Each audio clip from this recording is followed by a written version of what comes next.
It's the Morning Star Drive 117.8. You soaring up with sky, now's the time, don't delay. I'm sitting in my ride and it's time to fly. So let's realign, just listen and fill your mind. Hey guys, how is it going? And welcome to the Morning Star Drive on 117.8. It is Tuesday, January 9th, and so happy for you joining us. We are ready to start another day together with the Lord.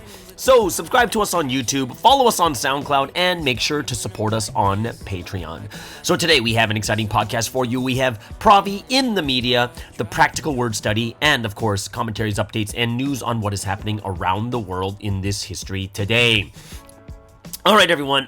Sorry, I just choked on my own spit. All right, everyone, how are you doing? It is Tuesday. I am super happy and thankful that all of us are here together once again on the Morning Star Drive. Yes, it is episode 996, counting our way down until the 1,000th episode. Don't forget, every Thursday it is a question and answer. So get those questions ready. Send them to me whenever you can. I've already got a couple questions in. If you have any others, I'm going to answer as many as I can, and then we'll anything else that's kind of an overflow, I'll put into the next week's Q&A, all right? If you haven't yet, for this week's 996th video, I hope that everyone will please put a like there and a comment to build our community. Yes, it is a way of communicating with me because obviously I am not able to see who's watching. I'm not able to see who's listening. I'm not able to see, who's actually enjoying it. So if you enjoy these podcasts, leave a like. And if you enjoyed even more, if you have any comments about the messages or anything, any of the things I talk about, go ahead, leave them in the comments below. All right. So I'm just super happy for everyone joining us every weekday on the Morning Star Drive. So let's get up and support each other each and every day. This week's Sunday message title, Know the Times and the Signs. Yes, and I'm still going to push the Sumney Boys to try and make a song for this, Know the Times and the Signs. I haven't even contacted them yet, but I need to ask them to see what they think about that. Either way. It's Tuesday, guys. Another wonderful day in 2024. Yes, it is day 9, not only of the year, but for giving glory to God. And I'm just hoping, what do you guys have planned for today for giving glory to God? It could be many things. Just like the message said, you can either, do it through the arts. You could do it through your missions. You could do it through your responsibilities. And I really hope that all of us can give glory to God in this way too. All right. So, we're closing in on the 1,000th episode, 996 today. So 7, 8, 9, 3 more for this week. And then, of course, Monday's a big, I'm really happy that it's on Monday because it gives me time to work on it too and get all the testimonies and the audios you're sending in. Yes, I already have, I have 5 already, and I already have 3 more people that are going to be sending in their testimonies too. So I'm just super grateful. And remember, guys, it doesn't have to be a testimony like, oh, this is what Morning Star Drive did for me. Thank you so much for 1,000. No, it could just be like, congratulations, Morning Star Drive on 1,000 episodes, and boom, you're done. It could be just like that too. So I am looking forward to everyone sending, not everyone obviously, but if you have something to send, please send it in by the 13th so I will be able to work on it and edit it as best I can. Okay? So yes, it is Tuesday. Right? It is Tuesday. It is Tuesday. We're getting to the meat of the week, the last week before the Giving Glory to God ends. Actually, I have a question for you guys. I got my 1,000th episode coming up, and people are giving me some suggestions of how I can do it, right? So I'm like, oh, what can I do to celebrate it well? Someone said like, oh, maybe you should have a cake and have a dinner together with some people for, your 1,000th episode. Someone's suggesting I get a cake and celebrate the 1,000th episode, something like that. And they said it can give me a sense of achievement and it can motivate me to do even better for the next 1,000 episodes. And I was like super honest. I was like, I'm a guy. Cakes don't give me a sense of achievement, nor does it motivate me. I'll just being super honest, like, yeah, a cake doesn't really do it for me. It's kind of like flowers. Flowers are things that guys don't really appreciate. It's more meaningful to a girl. It's more sentimental, and the guy is kind of not like that. Like for me, what would be a motivating thing for me if I got a new iPhone? If I got a new iPhone, something like that would motivate me, like, yeah, let's go, that kind of thing, right? But if it's not like that, so I'm like, yeah, I'm not really sure, like, if a cake and dinner would do it. Of course, it's celebration, and it'll be a time that I can spend time with the people who've really helped me out, or the people who have been, helping me out in doing this and editing or whatever it is for any of the channels. But other than that, I don't know. I really don't. But, What do you guys think? What do you think that I can do to celebrate my 1000th episode? Right? Like someone was saying a giveaway, and I was like, yeah, a giveaway would be kind of cool, but it would have to be something really good. But the hard part is there are so many people on this, so many countries on this platform.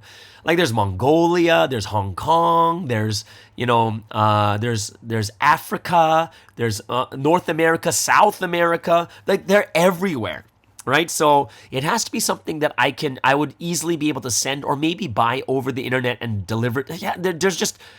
Yeah, there's a lot of different things that I could do, but I'm not sure. What do you guys think? I'm open to ideas. Right? Someone was saying T-shirts or keychains, but once again, like say if I'm in Malaysia, well, I have a platform for T-shirts anyways, but it's great for Europe, Japan, and I think it's great for Europe and America. I would need to find a new platform to serve Asia, or else the shipping fees would just be ridiculous, kind of thing, right? So that is something that I do. That is something that I'm concerned about. Is like whatever I get, the shipping fee is going to be just ridiculous, kind of thing, right? So there is that I am thinking about those types of things, but I'm open to ideas, right? Yeah. So yeah, I don't know if you got any ideas. If there's a giveaway or something that I can do would be extra special for the 1000th episode, I think that would be something that definitely would be great. I'm open to ideas for that. And yeah, guys, don't forget, send in your testimonies. Just super thankful, grateful for people who have already sent in their audios and video clips. Yep, people have sent video clips too, but definitely something that I hope that we can all do together.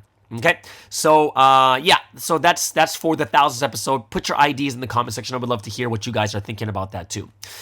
I'm going to be honest with you. When I was thinking, remember, I finished my podcast last night around 1:45 a.m. and then all the editing and everything else and uploading it took a while. So it was like past 2 a.m. that I went to bed. Then I woke up this morning and, today, it's still Monday for me, guys. Remember that.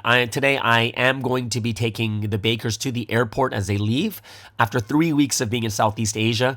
However, it's a very short time from last night, 2:30 a.m. to this morning.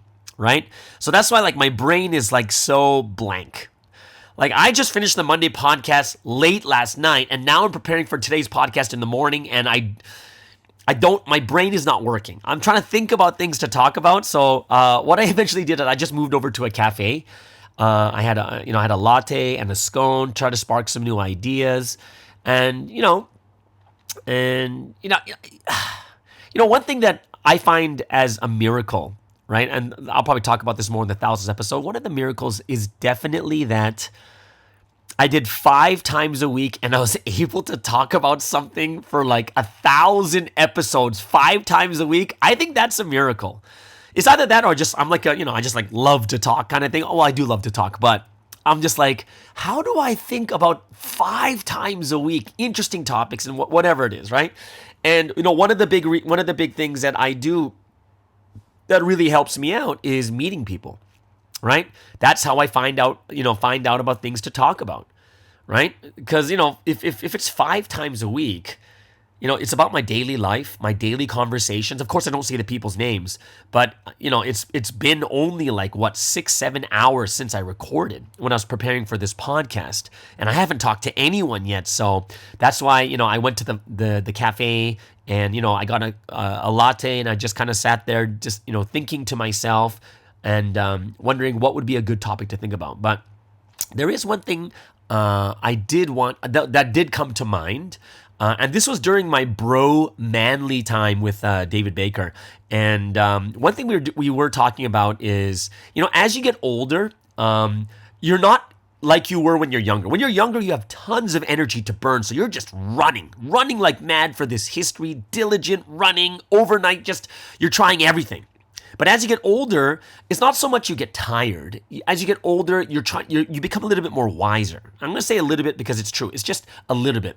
You become a little bit more wiser and you want to utilize your time and your effort properly, right? So if we can get the same result with less work, right? Or in other words, be more effective, then that's what we want to do. Now, I'm not saying that I don't want to work hard and I don't want to work late into the night. I would do it if it was worthwhile, right? So worthwhile meaning there would be much more fruit that comes from it. Fruit meaning some result of my working hard, my diligency, right? So how would I explain this? Have you guys heard of this business term called the law of diminishing returns? It basically means the more you use something, the less you gain from it. And you think to yourself, it's like, that doesn't make any sense, because it seems like the more you do, the better you get, right? And it's talking more about like our connection to this physical world. Like, let me give you an example, like food, right? That's something that is finite. So while we're in Malaysia, me and the bakers, we love satay. We went like 3-4 times, right? Okay? And 2 days ago, we met with other members and we had satay, and it was so good. But for me, after 10 sticks of satay, because we had other foods too, you kind of get full. And then at 11, I'm like, oh, 12, I'm like, oh, and then 13, I'm like, I'm done. And after that, you don't want any more satay. You're just sick of it, kind of thing, right? Like the Joshua, who's like the second son in the Baker family, he eats a ton. And he ate like 18 sticks on top of other foods. He was totally stuffed, which means that the more we have, the less we are benefiting from it, right? However, the first 10 sticks were great. It's just everything after that, it's like a law of diminishing returns. You don't get as much satisfaction, right? What's another good example? It's like working too, right? How did we all of a sudden, like say in America, get the 8 hours a day, 5 days a week work week? How did we get that? Because there was research done. And in the research, the law of diminishing returns was at 8 hours. So at 8 hours, which includes 1 hour or like 40 minutes for lunch and 2 15-minute breaks or something along that line, you're going to have a significant decrease in productivity and efficiency if you work longer than the 8 hours. So it's best to optimize at 8 hours. Anything after that, you're actually doing less, and you're actually hurting yourself. You're going to be tired for the next day of work too, right? In social media, there's a law of diminishing returns.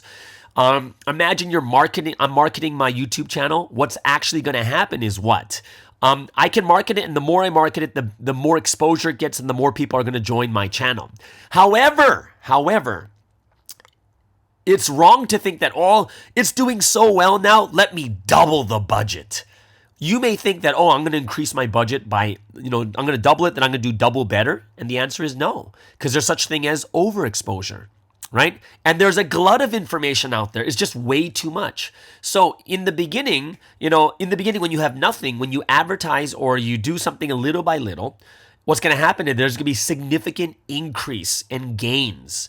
However, there comes a point where there's no longer those gains, but you've reached like that saturation or that limitation, that anything after that point, you start to decrease in productivity, decrease in efficiency and results too, right? And personally, I know that this happened in the past when I was running full time. We think that, that there was like the culture of working hard and being diligent. There is that culture of that in Providence, of course, right? We got to put our lives on the line. We got to do things, work hard for this history kind of thing, right? And I think the misconception we may have had is we think about like when people work hard and they're running hard, they're like doing all this amazing work. They're doing overnights and stuff like that too. We like commend them like, oh, you're doing such a great job, this, and this. And we're not sitting there thinking to ourselves like, I think this guy needs some rest. They should take a break. So what happens eventually is that because there's that type of culture, leaders or people running for the people that are running for Providence, we think that they should go out more. They should be doing more. But for myself, I would look at two parts. I would look at results in conjunction with the amount of effort they put in. I look at those two things together. For instance, if people are really, really running hard and diligently, not getting a lot of sleep, when you see your leaders or full-timers are just working really, really hard, and they're kind of looking a little bit exhausted and stuff, we should kind of think twice about what we say to them, right? So what would I do is I would not just look at the effort of, look at all the work, they're running so hard, but I'd also look at the fruit at the same time, right?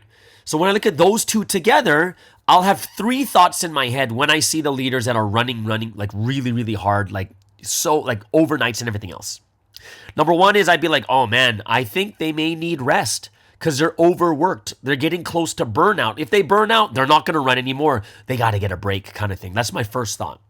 My second thought would be is if they are running so hard, they're very exhausted, yet there isn't much fruit, then I would, maybe suggest to change the way they do things, a new method or a new way, right? Because they're working really hard, yet there's nothing coming from their efforts, right? That maybe we need to change the way we do things, kind of thing, right? And the third thought that I might have is maybe they're putting too much energy into the wrong things and not enough on the important parts. Like there would be a lot of discussion that would need to be made because these are the leaders, and these are the ones running the churches and evangelizing and lecturing and managing people and stuff, and they need to be in peak condition, right? So if I were to look at it from the perspective of the law of diminishing returns, it shows that anything that's in this physical realm that requires energy that is not limitless. So we're talking about limited energy, limited battery life, right? More doesn't necessarily mean better, right? Because we need to check and see that everyone is doing okay, that people are not burning out, right? Making sure that not just the leaders, but the members at the same time. So I think it's the job for both leaders and members to take care of each other. Like number one, members, make sure that your leaders are not burning out. Make sure they get their breaks, right? We are not robots with unlimited batteries. We are humans with limited capacity, and we need rest or we cannot function properly. Which also means, like I've talked about this time and time again, just like you guys are working 8 hours a day, 5 days a week, you get the weekends off, right? Friday night off, Saturday all day off, and then Sunday we have the Sabbath, it's church and stuff like that too. However, think about it, just as you have a 40-hour week, and you get 2.5 days off. In the same way, leaders need that day off, right? They are not 24/7. They are not limitless battery, limitless energy. They're human beings with limits. And I would make sure that my head leader would have an entire day off.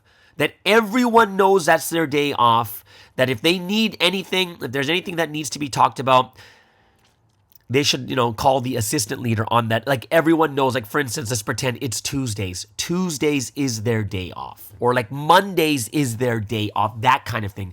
That's something that I would make sure that the leaders would absolutely have, right? I would absolutely make sure, unless there is like the craziest of craziest emergencies, why should anyone be calling their leader after 10 p.m.? Like for like work stuff. Of course, if it's, like friend stuff, that's completely different. But for work things, for like those types of things, like you got to set some boundaries so that your leaders don't burn out. Because imagine you have a good leader, but then they're gone after 2.5, 3 years when they could be running like even better for like, for longer than that. And then on the flip side, not just the members taking care of the leaders also make sure that the leaders below them or the members below them are not burning out also, either from their work or church work, right? And, we're always looking for that balance in life, right? Now, we might think to ourselves as like, oh, but, this is the history. This is the final history. We got to run hard. Look at all the things that are happening right now in Providence. These things we are thinking about in our heads. But I think one of the things that we do need to think about is our perspective or the way that we look at this history. And I think this plays a huge role. And this means that it's whether we look at this history with long-term or short-term thinking. I think that's a big thing. Short-term thinkers want everything done now, thinking about what can happen right now. They sacrifice long-term results for doing well right now, which means that people can run really, really hard for like 1-2 years. They burn out and they stop running from that point on. So they're going to burn through people, and they're going to probably be a lot more strict. They're going to be way more strict if they think very, very short-term, right? Long-term thinkers, looking ahead, want everyone to run well for a long time. Wants everyone to eventually run well, which means that not everyone is ready to run powerfully or passionately right now. People will run at their own speeds. And this makes sure that everyone is taken care of, which also means willing to take care. The long-term thinkers are willing to take some loss in the present to make sure the future is ensured. Where you can have a great leader and you want to ensure that they're running at peak capacity for like 10 years and not for just 2. Like you're going over peak capacity for 2 years, or run at just like peak capacity, anywhere in that range for the next 10 years, right? And sometimes that does mean that some things will suffer in the present. But that's something we do need to think about is how important is this? And I would say it is very, very important. I'm not going to say this is an easy thing to do though, because, especially like when the message comes out, sometimes it makes us think it's very short term, like run with your life on the line now. You don't know what will happen tomorrow. You only have this life. If you don't do it now, you'll never do it. It sounds very, very short term thinking. However, it is not short term thinking. It's talking about our life on earth right now, our whole life on earth. Why? Because think about this. What is one of the biggest proverbs we hear over the last 4 or 5 years? Do it until the end. The end means what? Until the end of your physical life on this earth, right? Which doesn't mean to run until you burn out and then 3 years into Providence, you leave Providence, right? It means to do it until the end of life, which means pace yourself.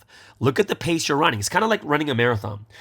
When you are running a marathon, it is better to run slower and finish the race than run as fast as you can and die from exhaustion in the middle and you don't finish the race, right? We need to have that type of discernment all the time. And I would say that sometimes, there are certain times where you do need to put your all in for that present moment. There are some times, right?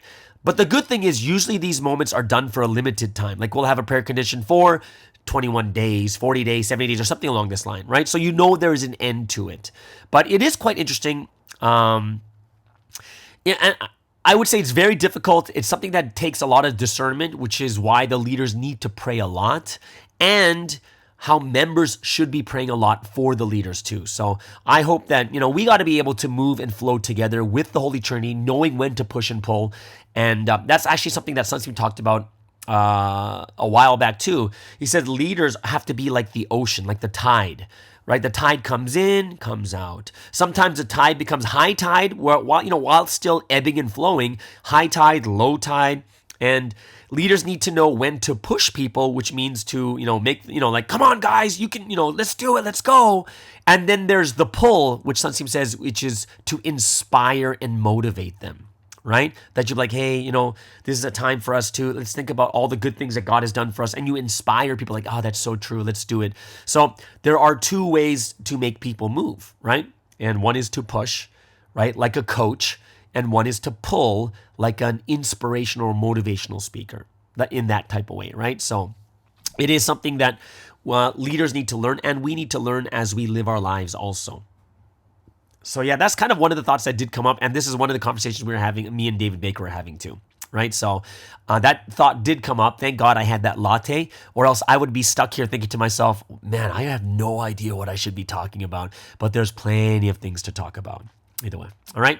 So yeah, that's a couple things on my mind. And yes, like I said, if you have any ideas for the 1000th episode or what I just talked about, if you have any comments about that too, please leave them in the comments below. Would love to hear what you guys think about these things too. Right? Yeah, today's going to be a pretty exciting one because I'm going to go over that email that was sent to a good friend of mine coming from, you remember like those 6 girls that were put on trial, including KJS. This was from the ex-IMD director. I'm not going to say names and stuff like that too. Some of you might know who this person is. Well, obviously a lot of you will know who this person is, but this person gave an email stating why they left. And the reason I'm going to read the letter and the reason why I'm going to go over it step by step is mainly because I know that other people will get it and some people could get confused by it, but I want to be able to look at it from both the emotional and the rational and reasonable perspective too, right? So I hope that's something that I know a lot of people are looking forward to that. That'll be at the last segment. But before that, we'll go to the practical word study after this first break of the day. 2023. We've all come a long way. Many different stories, but we're all on the same journey. Many, many ups and downs, but we're all still around.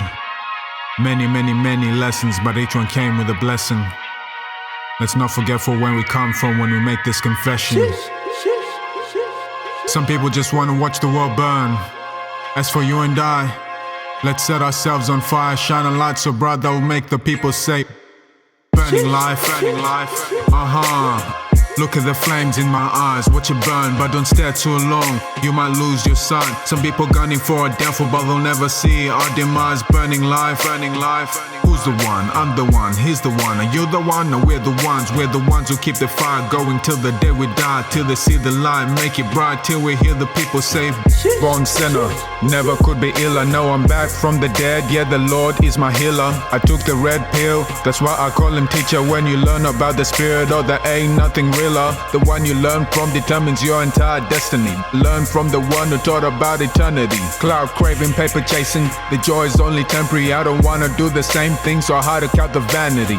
I keep my eyes on the prize. I'll never sell my soul to the devil in disguise. With both hands on each side, I'm holding on to dear life. I keep my guard up, never back down. When it goes down, I call on the Christ. Spiritual battle, answer the call. It's Call of Duty, modern warfare. Put the armor of God. They're fighting Lucy with a rock.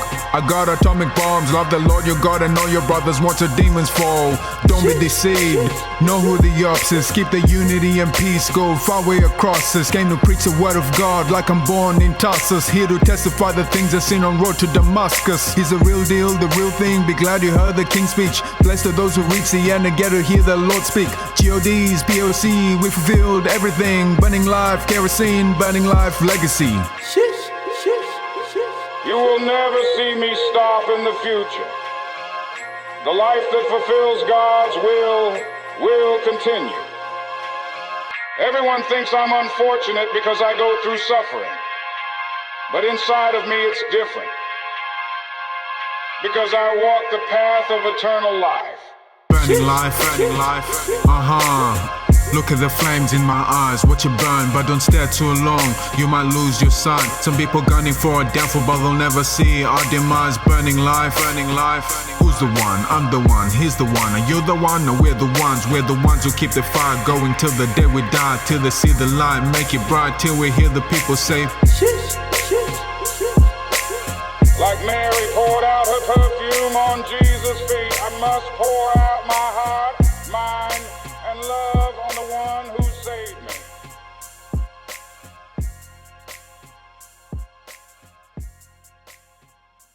All right, so let's get into today's word study. And of course, every Tuesday is the practical word study.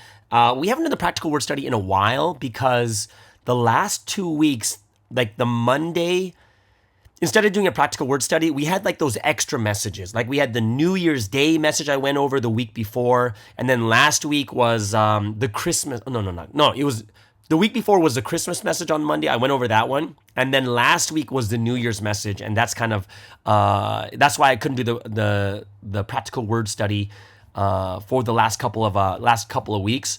But we're going to get back into it with this week's message. And this week's message, of course, a very, very powerful one, which is know the times and the signs. And I would say the biggest thing that we can take away from this week's message, of course, it's about testifying, right? Testifying has been something that Sunsy's been talking about for the last couple of weeks. And I think one of the things that people do have a hard time with is actually testifying about the man of mission, right? And, we want to. The problem is we don't know how to, and we're not sure exactly what the best way. Like, do we just go to someone and we, and start talking about Sunseam and stuff like that? But, we know that it's kind of awkward to just go to someone and then just start talking about Sunseam, right? So, of course, we need to talk in detail. We need to know the stories and stuff like that too. But to testify about the man in mission, that's something that a lot of people do ask me about. Right? Like, the message is like, oh, talk about, what he's done and what God does through him or how he's making signs and wonders and miracles happen and stuff like that. But it's not so easily cut and dry that like, hey, I know this person that did this. Like, yeah. So what's the easiest way to do this? Okay. And what I would say is the best way to testify is to first show them something that is worthy, right? For you to you need some type of foundation in place first before you can testify, right? So what does that mean? It means this. It means like, for instance, one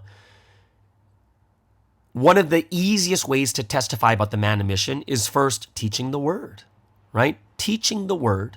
And then when people really acknowledge the word, they're amazed by it. This is when you testify. Right? So you've set like a foundation of the word being preached, okay? The second thing I would say the second thing that is a great way of setting a foundation for you to testify is the way you act in your daily life. Like how developed are you, right? That people are like, wow, who is this person? Oh, I want to hang out with this person. Oh, this person is so amazing and great. Because if people are impressed by you, they're going to listen more. They will want to know who you are. They want to know what your church is, and you can testify about your life of faith, right?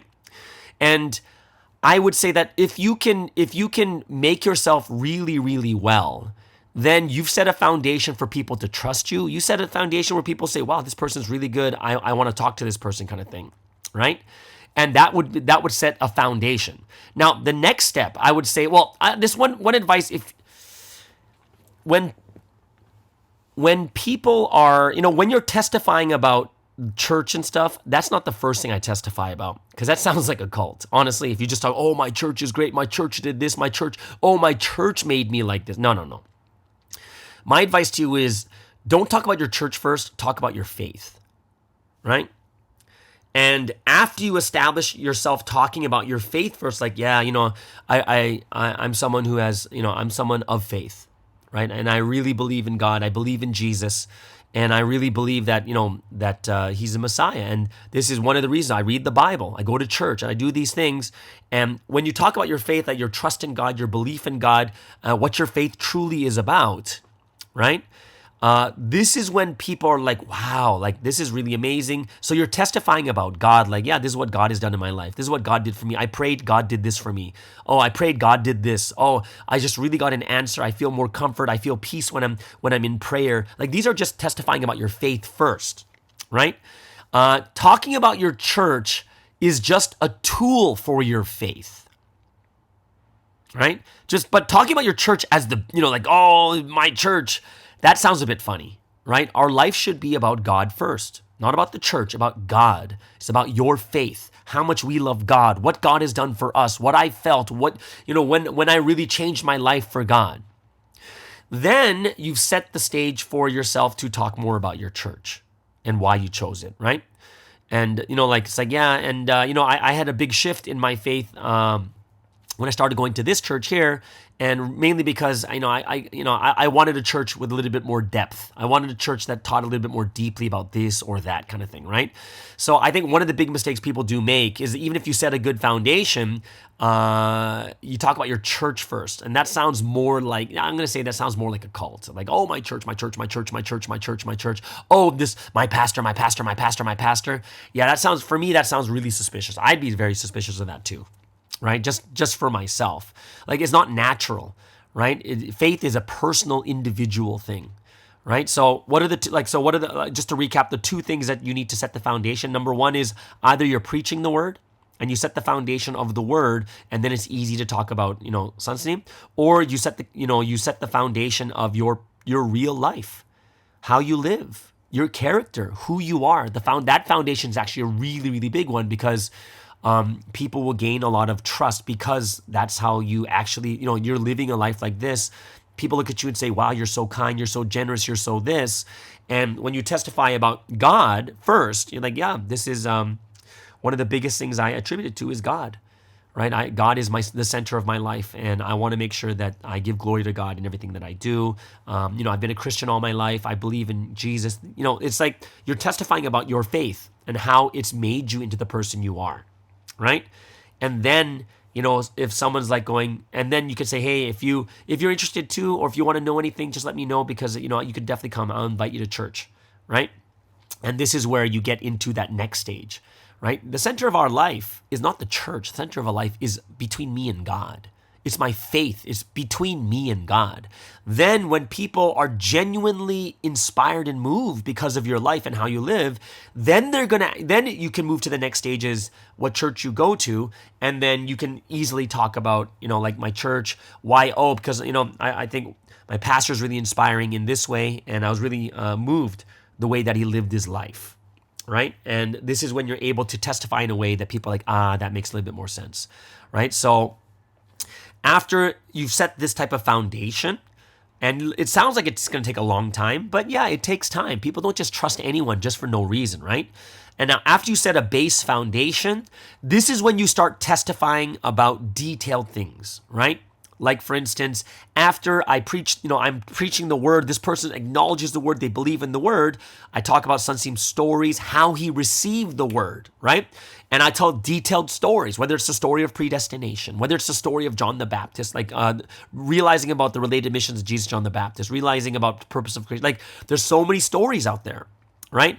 Then I can start talking about how Sunsim received the word. I can talk about you're able to testify about Wolmyongdong and the stories of how Sunsim built Wolmyongdong. You could talk about the stories of when Sunsim healed people, or if you're lucky enough like myself, Sunsim healed you directly. You could talk about stopping the tide. You could talk about the miracles of prayer. You could talk about the prophecies that he made that people are so shocked, whether it's going to be like the two, when I talk to guys, I talk about 9/11, when Sunsim talked about it a year and a half before it actually happened. And Sunsim also like with the World Cup and who was winning and stuff like that. Like that, those are things I've been like, dang, that's so crazy kind of thing, right? And, there's these prophecies Sunsim made too. And as long, once you know them, once you're set up to the foundation is set up, this is when you can start testifying in a way that people will be really moved and inspired by it, right? Like there's very rare times, very rare, when I can talk directly about Sunsim from the very beginning. It's very, very rare. Most of the times I will talk about my faith, my experiences with God, and how it can help someone else. And then from there, I can testify about Sunsim and stuff like that too. So that's what I would say when it comes to testifying for the man of mission of this time period. There needs to be a base, a foundation there for you to set it up, because if they don't know how great Sunsim is, like they don't know what he's done, then why would they even care about these stories in the first place? They need to want to care about it. In order for them to want to care about it, you testify and you show them something that is great, whether it's yourself, a developed you, that you've become a great person, like character-wise, and developed yourself, or it's the word that you're preaching. Then people are going to say, wow, what is this? And then they're going to acknowledge, because they've already experienced something that's amazing and new, like, wow, like I can't believe there's someone like this, right? And this is, once you set the foundation, this is when you're able to testify, right? And Sunsim's talked about this in the past too. Sunsim is like going, if you just go to people on the streets and start talking about me, no one's going to listen. Why would they listen to it? They have no reason to listen. They don't know who I am. They have no reason to trust you, right? You sound really like weird and cultish if you do it in this way. So, it's not just about learning the stories. It's not just about it's not just about learning the stories, knowing them in detail, being able to story tell them in a moving and inspiring way. What's better and more important is setting the foundation and the base first before you go off and teach, before you go off and testify. You got to set that foundation and base. So that would be the first thing that I would talk about when it comes more practical to this week's message. And like, I don't know how practical this is, but when Sunsim was talking this week about the completely dead tree, God has no interest in spirits or bodies that have completely gone into the domain of death, which means that there's no way back, right? And for me, it made me think carefully about my own life. Because when he says, yeah, this is how important it is, like not to go completely dead, but how do you get to the point of being completely dead, is it depends on what do you spend your time on. What are you spending your time on? He's like, yeah, think about it. The actual amount of time you live in this world is only really a few dozen years, right? Because people sleep from 6 to 8 hours, right? Sleep, or maybe in province would be 6 to 7 hours, like maybe 7 hours, right? So you sleep for 6 to 7 hours. So that's already like almost a third of your day that's gone. You're working for 8 to 9 hours, which includes your travel time. So then there, 8 to 9, let's just say 9 including travel. So you have 9 hours of work. You have like 7 hours of sleeping. right? Just to say the average, that's already 16 hours, which means you only have 8 hours left. And then on top of it, you got to eat. And you're not going to, you have to spend time eating. You spend time going out. You spend time going to church. You have all these things you're spending your time on. So how much of this time do you actually have, right, to do something big in your life? And Sasim said the actual time of living in this world is actually only a few dozens of years. That's it, right? Because if you think about that, where already like 66% of your day is just work and sleeping, if you lived 100 years, that's 66 years of your life. Well, practically it's 67 years, which means you only have how many? You have 33 years left. And then you have to take out the time you eat. You take out the entertainment. You take out the travel time you do every single day. You take out the time, like you're meeting people. There's so much stuff that you do, even with the remaining 8 hours in your day. How much are you using to actually live the proper and real life? And when Sandeep said that this week, we have to be those that understand is, what are we actually doing with our time? What are we actually doing? Right? To make it something more spiritual, to make it something that's more eternal. And I this might bring us back into the, all right, run with your life on the line, burnout kind of thing. But no, it's about, what are you setting aside for your times, for you and God, right? Whether it's going out to meet people, whether it's lecturing people, whether it's managing people, whether it's playing sports for your body, even people exercise, that's taking an hour and a half, 2 hours of your life, including your shower time, travel time, everything else, right? So there's a lot of things that we need to think about properly and deeply, and we have to look at our life, and I would say, set a schedule. It's one of the biggest things that I advocate is what is your schedule? What is your life schedule right now, right? How much time are you really spending for God, right? And, be realistic, because you have your school time. You have to study for school too. So set the time out to study, right? And stop doing the thing that every young person does is you only study for the last 3 days before the test kind of thing, right? Set your time to study. Set all that time you need, whether it's to eat, whether it's to go out, your entertainment, set all that time, but don't forget to set your time with God. Don't forget to set your time to go meet people, to go evangelize, to go teach, to go lecture, to do all the things that are going to benefit, your spiritual life too, right? Because think about it, and it came pretty close for a lot of people last year. A lot of people did go completely dead within a year, even though they were running for 20 years, over 20 years, for almost 30 years, some people went completely dead. That not only does God have no interest in their spirits or bodies because they have completely gone to the domain of death, it's not only them that have lost interest in God, God has lost interest in them. And this reminds me of this one thing, talking to Pastor Baker is very interesting because, he's got 30 years experience in Providence. He was a head leader. He was a regional director for Providence.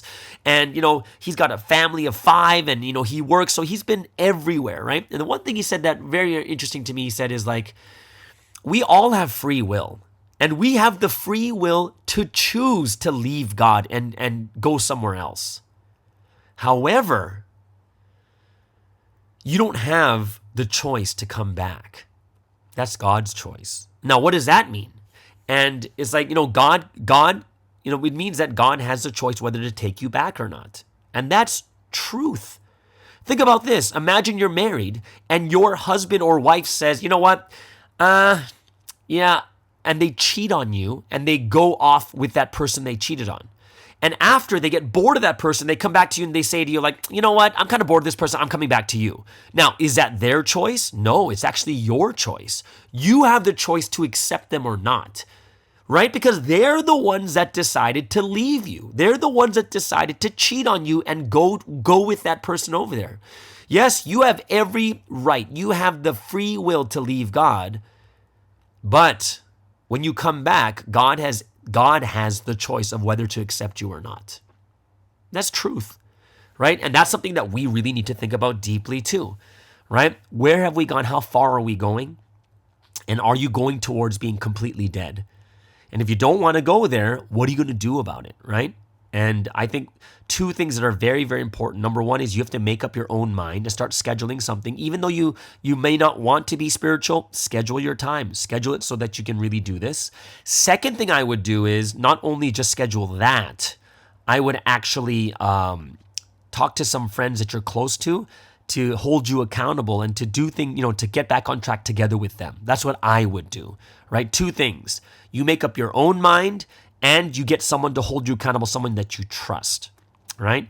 And for those of us who are doing well, we got to keep growing and do better and better. But yeah, that completely dead tree thing, that was really interesting because that came up in a conversation while we're going up to Gunting, me and Dave, and he's like, yeah, you have free will to choose not to believe and leave. You can leave God. You can choose to leave God, but you do not have the choice to come back. It is God. God has the choice whether to accept you or not, right? And that's something that we really have to understand. That is truth. Just like in a marriage, like I said, if they cheat on you, now they don't make your mind up and say, accept me back. It's your choice whether to accept them back or not. So this is something that we really have to think deeply about also. Okay. So yeah, those are just a couple of thoughts that I have in my mind, but I hope that it helps you guys out, especially when it comes to the testifying part. Okay. So there it is, guys. That is today's word study. I hope it's something that really benefited you and that you can gain something from, which means we're going to move into the letter. The next is going to be the letter sent by, this person is openly sending this letter out to people, I guess, that she knows. I didn't get one. But this is to people, I'm guessing these are people that she thinks that she can convince. And a friend of mine basically sent it to me and said, hey, this is what they sent me. What do you think about it? And I was like, yeah, this is something I do think that we'll all benefit from if we go over this together and understand what they're trying to do, how they're trying to persuade us. Okay. So let's first move into the second break of the day.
Okay, so let's get into our final segment, which is Provi In The Media.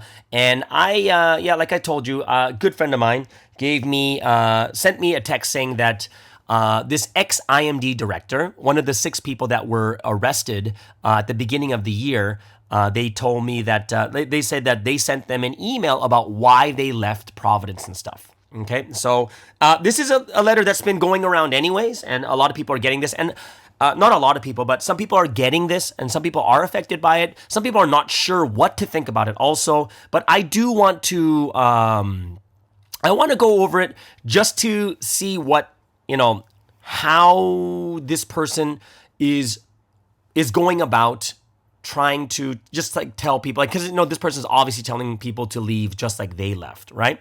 So this is kind of my rebuttal to it.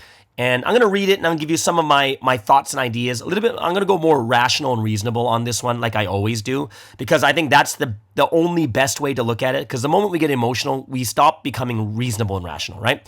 So here, I'm going to read parts of the letter and we're going to go over piece by piece, okay? So the introduction is, I am the ex-IMD director of Providence. The name I went by in Providence meant first love, but that first love was the love I had when I didn't know who JMS truly was. Now that I learned the truth and finally woke up, I'm leaving that love and leaving that name behind. I'm writing this in the hope of one more person coming to know the truth and leaving Providence. Firstly, I want to completely own up to the fact that I was an aider or perpetuator. I'm fully ready to be held legally accountable for everything I was involved in, for that's the only way I'll be able to move on and hopefully one day be able to look myself in the mirror. This JMS crime is such a complex mess with the blurriest line between the victims and the perpetrators, but this is how I see myself now. I can never forgive myself for my mistakes, so I won't be able to start seeing myself as a victim, at least until I finish paying the price for everything I'm responsible for. All right, so this is general introduction, and we get to see what this letter is going to be about. And from the beginning, you get to hear straight up that, this person is, I no longer am in Providence, right? And the second thing that they're saying is like everything that Sunseem said is like all the crimes that Sunseem has done, they're saying that it is true, and they are someone that aided and someone that, someone aided and abetted in this crime, right? And of course, they said they are fully ready to be held legally accountable for everything that they were involved in, right? And they said that they can't look at themselves as a victim until they pay the price for everything they're responsible for, right? So that's it's a very strong beginning, and I think emotionally wise, it's really strong, and they are owning up to their mistake. Like they're saying that it was wrong. Okay, all right. So I'm like, okay, so this person's coming in with an introduction. I left Providence. I believe everything is false. I believe all the crimes that Sunseem did is true. And I know my mistakes, and I'm ready to be held legally accountable for everything. The one thing that I would say, yes, it sounds really nice when they say, I am ready to be held legally accountable for everything. Okay, it's like, that does sound nice.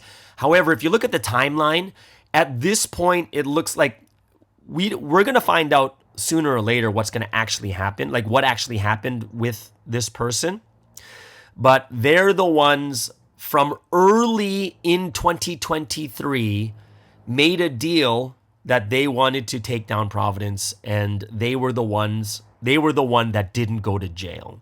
So we're not sure yet, but it looks like they already made a bargain with the lawyers or with the judge to go in guilty and not get any jail time. But that's something we're going to figure out, right? That's something that will come out eventually. Was there a plea deal to, to say that they're guilty? Because it's really, for me, it's, since we don't know what actually happened there and why this person actually flipped and just said, okay, I'm guilty. I'm held responsible for everything.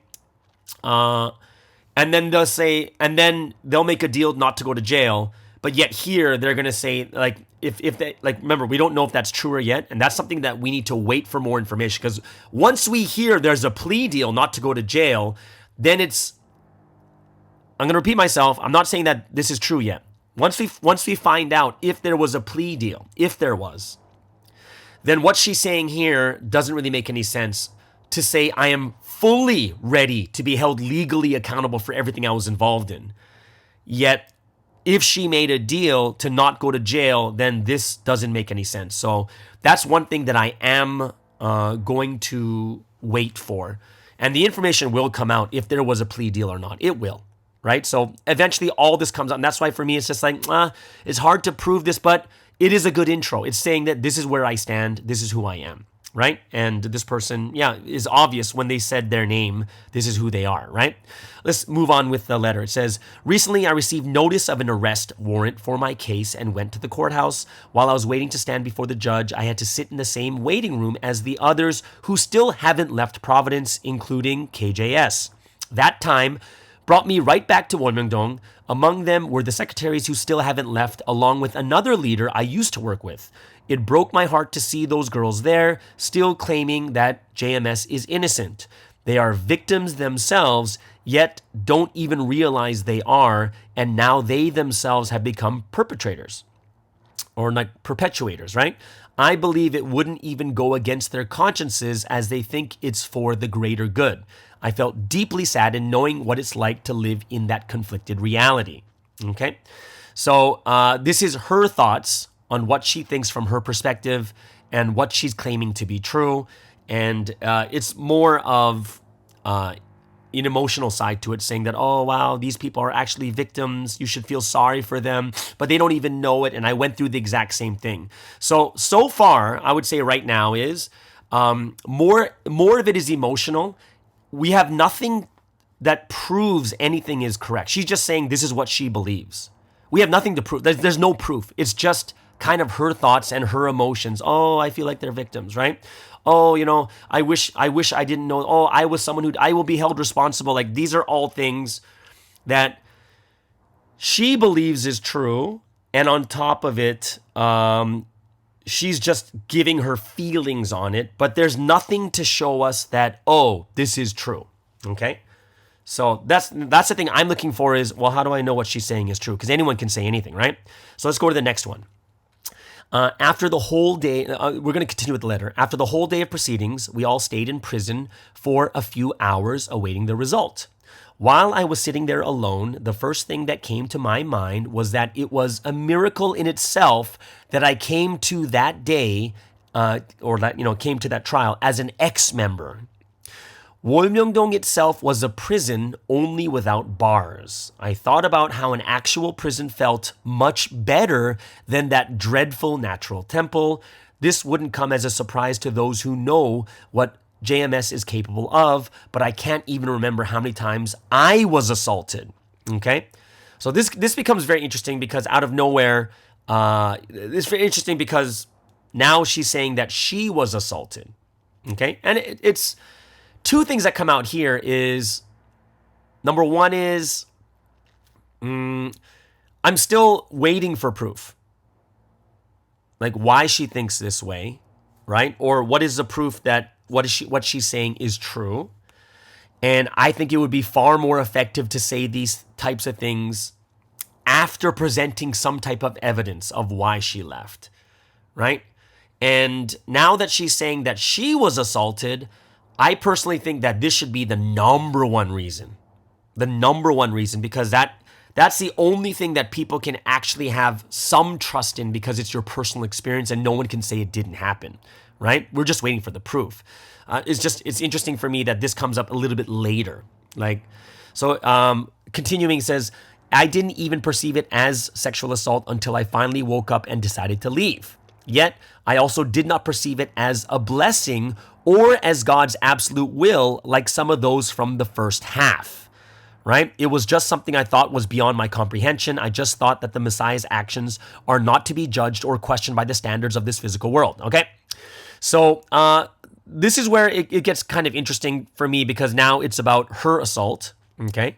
And if she really did get assaulted, and remember, I'm sitting here coming from an outside perspective, and I don't know, we're not sitting there saying that, oh my gosh, she's such a liar. We're not saying this. If she was assaulted and now she's out in the public, she should be, like, she's already out in the public. And she's already sending this letter to people. She should be, or she better be on the next group of people that's suing Sunsim. She better be.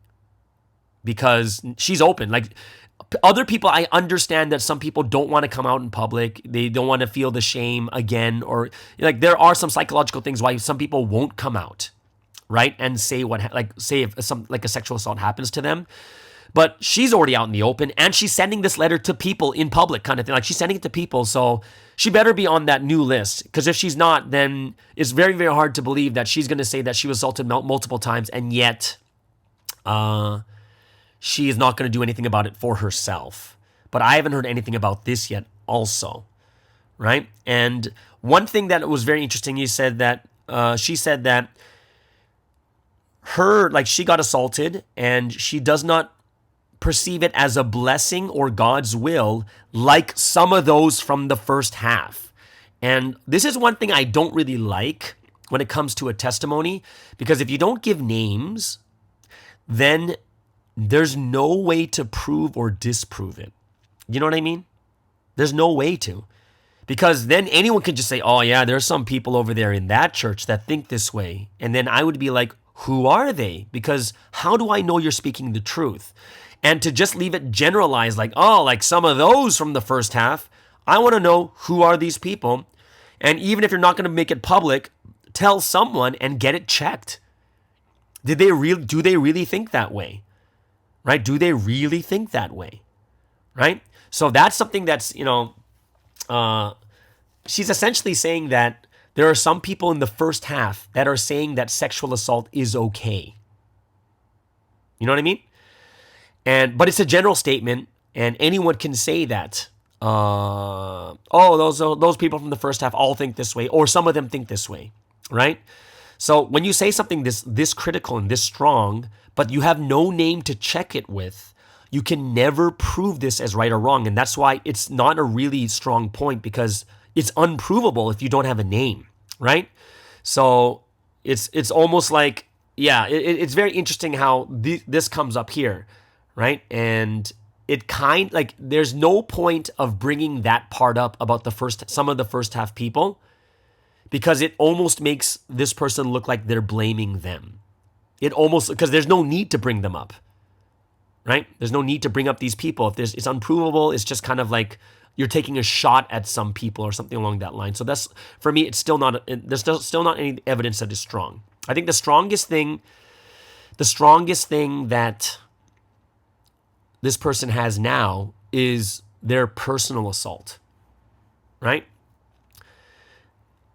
Let's move on to the letter. It says, most of all, the great Joan, or KJS, whom I had absolute respect for and faith in, was well aware of his actions, but still unreservedly and absolutely believed in him as the Messiah, didn't perceive it as a sin or crime. And that was enough to give me the confidence that he was innocent. I tried to only focus on the good sides of providence. I knew the ideal and happy history of God. I shut down any thoughts about the questionable sides of his actions and never even asked or talked about them to anybody. Okay? And for me, this is where it gets a little bit sour, not sour meaning that it becomes a little bit less believable. Particularly because, number one is, like I said, her number one evidence, or for herself to leave, is definitely her experience that she said she got assaulted multiple times. But she only puts like 2 sentences, and then she says the greatest influence was actually KJS.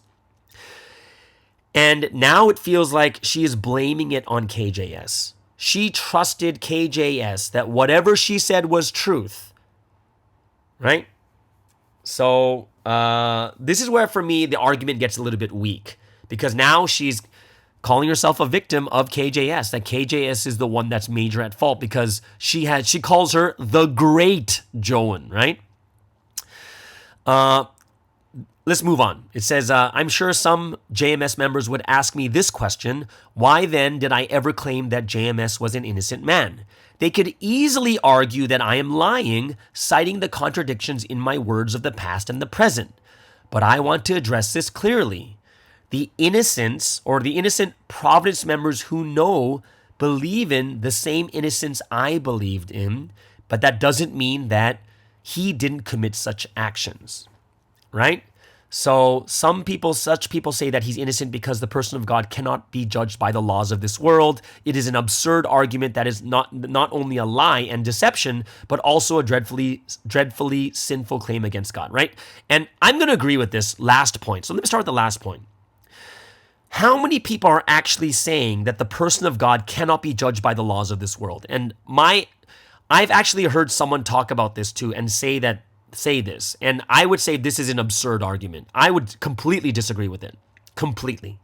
I completely disagree with that argument, and I agree with this person saying that it is absurd to say the person of God cannot be judged by the laws of this world. No. They are judged even more by the laws that God has set upon. Even God listens to his own laws. So, to cite people saying this, I am not sure how many she's heard. I've only heard one so far. One out of hundreds and hundreds of people so far. So for me, this seems like it's cherry picking. Like you're picking this one argument that is absurd. And I say it's absurd too. I really do think it's absurd, right? In my opinion.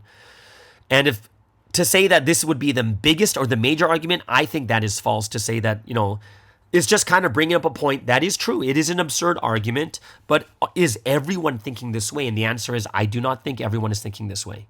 I don't think so, right?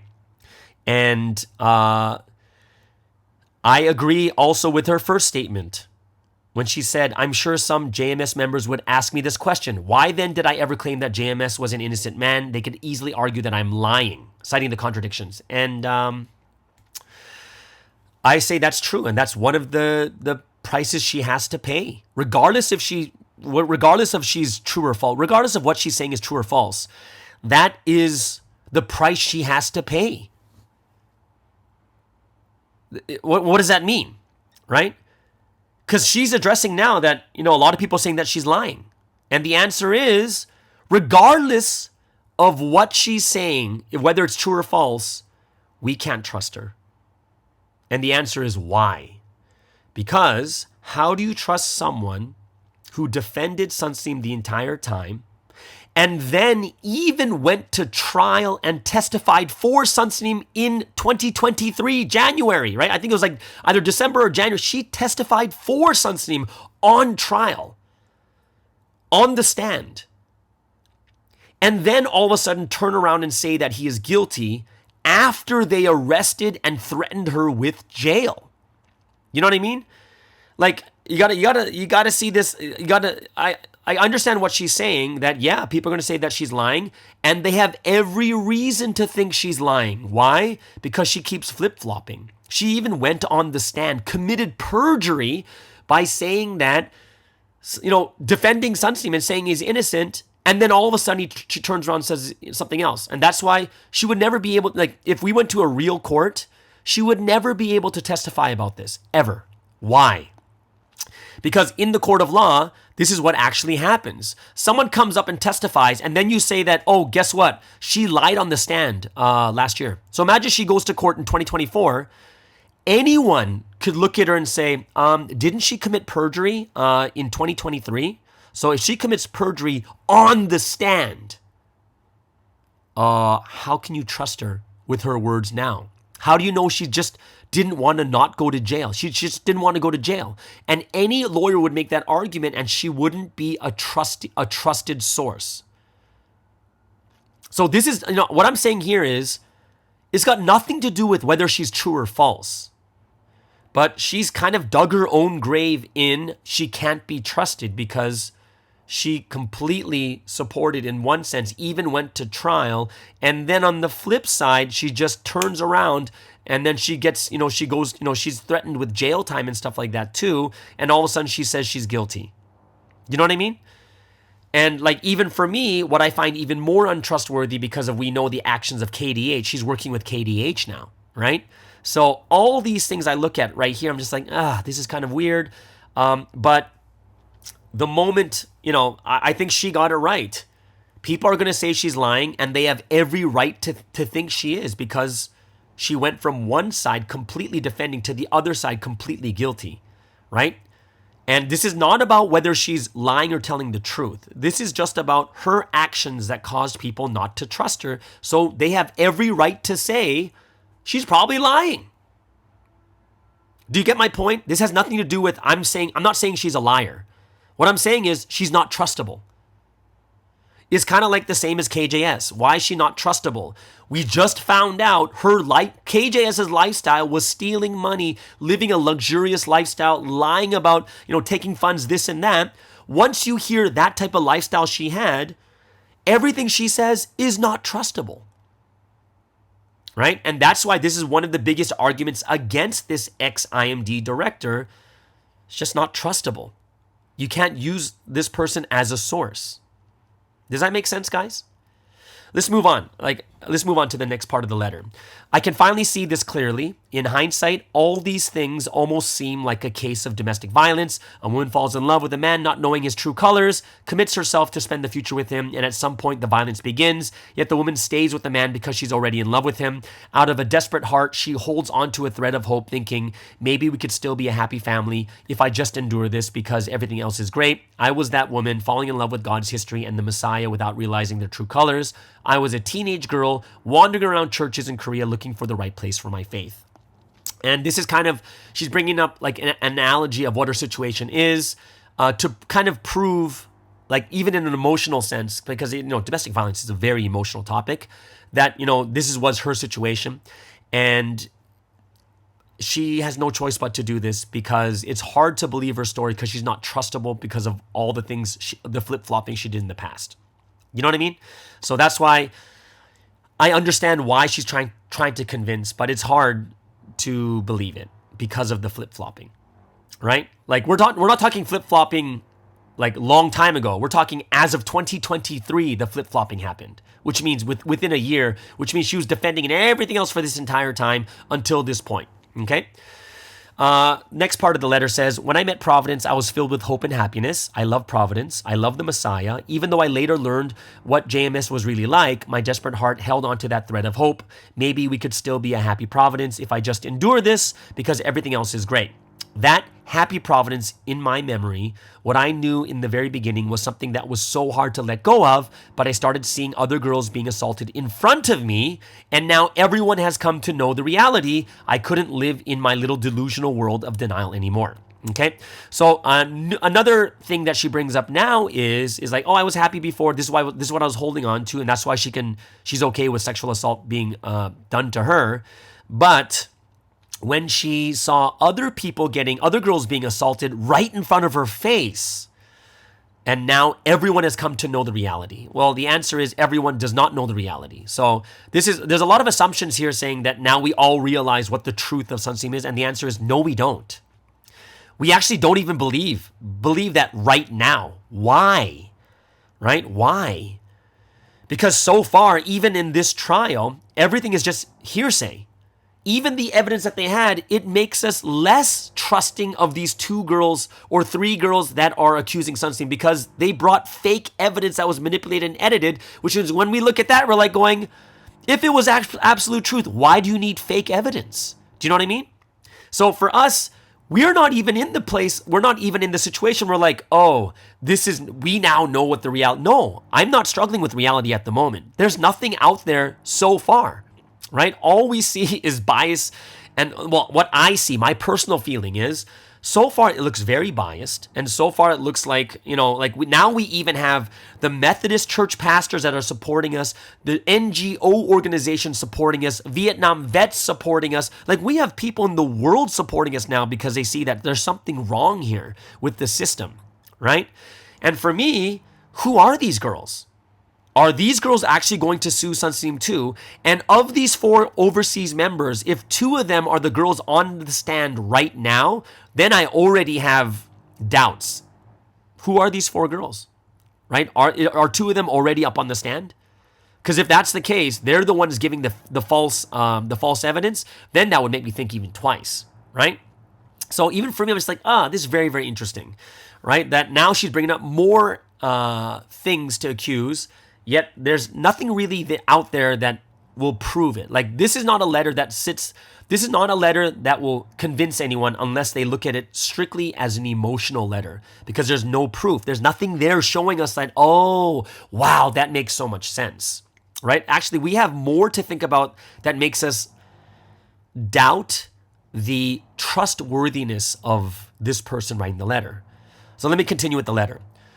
In 2018, there would be days when I was home alone and I had this kind of passing thought. JMS is now getting older. It won't be long until he dies and this will no longer happen. I'm sure Providence could really thrive then, right? I would cry alone, feeling such a mixture of emotions as I found myself thinking I almost couldn't wait for that day to come. Then I would feel terrible and about having such horrible thoughts about the Messiah and repent.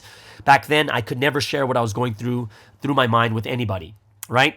And for me, this is more of an emotional plea, right? Nothing substantial for believing in what she's saying. So I'm not disregarding, and I'm not saying that she can't write a letter like this. She has every right to write this, and she can write about all of her feelings, what passed through her mind, all these different, she can do this. She can, right? What I'm saying is, from the perspective, if you're trying to take someone out of Providence, you need real proof, more than just, this is what I felt, this is true, believe my words kind of thing, right? So that's why for me, so far, it's a very emotional email, but it's not substantial. There's no proof in here. Nothing that says, that's something I didn't think about. Right? The letter goes on. People thought of me as this big leader, sometimes even as their role model. I never wanted to let anybody down by showing that my faith was not as absolute as it should be. I tried to stay happy and joyful. I didn't want to share my stance because I did not have a clear answer myself. Okay, so this is something where this is more of an individual problem because this is something that leaders struggle with, where people look up to you and you want to look your best, right? So this is nothing to do with this is kind of just more of a psychological thing. And then it says, for the time being, I wanted to do my best and run for this history. Soon I found out that I had become a perpetuator. The girls who were assaulted in front of me must have felt that it wouldn't have been a problem because I didn't say anything about it and didn't address the issue at the time. By saying nothing, I played the role of normalizing what happened. 4 girls were assaulted in my presence, all overseas members. I later heard about a few others who were assaulted when I was not present at all. I now feel inescapable guilt and remorse towards all of them that tear me apart every single day. Okay? I know I will have to carry this burden for the rest of my life, and I deserve it. For everyone I could get in touch with, I apologize to them, but I know I will never deserve their forgiveness. Among them is still someone who hasn't left Providence believing that JMS is an innocent man. If she's reading this, I want to tell her how sorry I am to have failed to protect her, even if she still doesn't perceive it as an assault. Okay? So, she's saying there's 4 overseas members. We don't know who they are, right? So we're not sure if this is true or not. And then there's others that she said she talked to. We're not sure if that's true either. There's still 1 left in Providence. We don't know if that's true either, right? We don't know who they are. There's no way to show or to prove that this is true or false. So I can think in 2 different ways about this. So what this person is writing, they're saying that they were all assaulted, right? Think about this. This person who's saying this, they said that they were all assaulted, but this is coming from someone we can't trust because of their track record of flip-flopping, right? Of going back and forth. And then they also said that one person still says that son seems innocent, but this person is insinuating this person won't admit it, or they're kind of brainwashed or something, right? So that's one way to look at it, right? One way to look at it is the way that this person is presenting it to us. Oh, there was all this assault going on. 4 of them were assaulted. 1 won't even admit it, right? Because they're brainwashed, or they think that because he's the one, he could do anything he wants. Okay, that's one way of looking at it. But what if I look at it a different way? What if I said that, but 3 out of the 4 are just like this ex-IMD director, and they can't be trusted, and only 1 knows the truth and won't go on their side. So then, if I bring up these 2 options, which side is true? The answer is, we don't know. We need evidence. We have no idea. We can't talk to these people, right? So she'll tell her side of the story, and I can say a completely different side of the story. And the answer is, we don't know who's telling the truth. Is it me or her? Remember, this is just an example, a mental exercise. She'll say one thing, I'll say something completely different. But in the end, who do you trust? Well, the answer is, we don't know. And someone else can make up another theory. Anyone can make up another ton of theories. We don't know if it's true or not. It's just, and there's 4 people I saw. And then there's more people I saw. I don't know if this is true or not. Now, we go further, and it says, these victims have been constantly attacked by JMS members without having any time to heal from their pain.